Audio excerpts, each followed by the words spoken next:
दोस्तों, एक बार एक राजा के राज्य में महामारी फैल गई। चारों ओर लोग मरने लगे।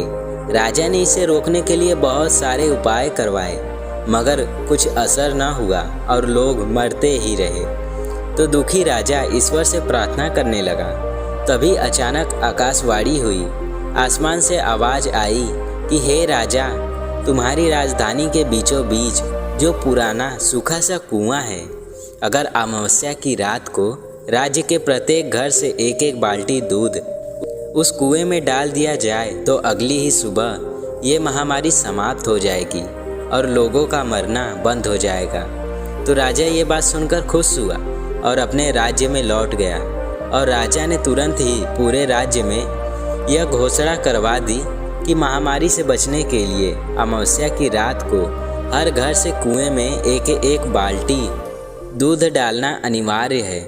तो सभी लोगों ने उनकी बात मानी। लेकिन जब अमावस्या की रात आई तो उसी रात राज्य में रहने वाली एक चालाक और कंजूस बुढ़िया ने सोचा कि सारे लोग तो कुएं में दूध डालेंगे ही, अगर मैं अकेली एक बाल्टी पानी डाल दूं तो किसी को क्या पता चलेगा। इसी विचार से उस कंजूस बुढ़िया ने रात में चुपचाप एक बाल्टी पानी कुएं में डाल दिया। अगले दिन जब सुबह हुई तो लोग वैसे ही मर रहे थे। कुछ भी बदला ना था, क्योंकि महामारी अभी समाप्त नहीं हुई थी। राजा ने जब कुएं के पास जाकर इसका कारण जानने की कोशिश किया तो देखा कि सारा कुआं पानी से भरा हुआ है, दूध की एक भी बूंद वहां नहीं थी। तो राजा समझ गया कि इसी कारण ये महामारी दूर नहीं हुई है और लोग अभी भी मर रहे थे।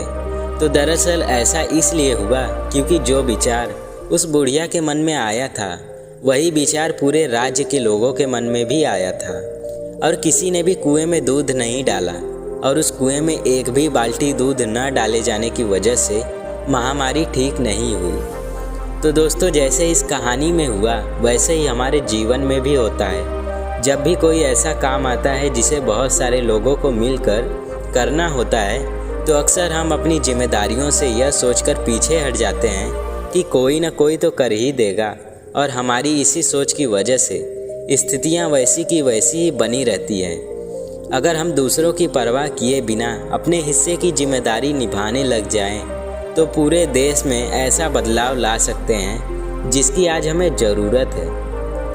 और दोस्तों, अगर आप मेरी आवाज़ को पहली बार सुन रहे हैं तो वीडियो को लाइक कर दीजिए और चैनल को सब्सक्राइब कर लीजिए। मिलते हैं किसी नए वीडियो में। धन्यवाद।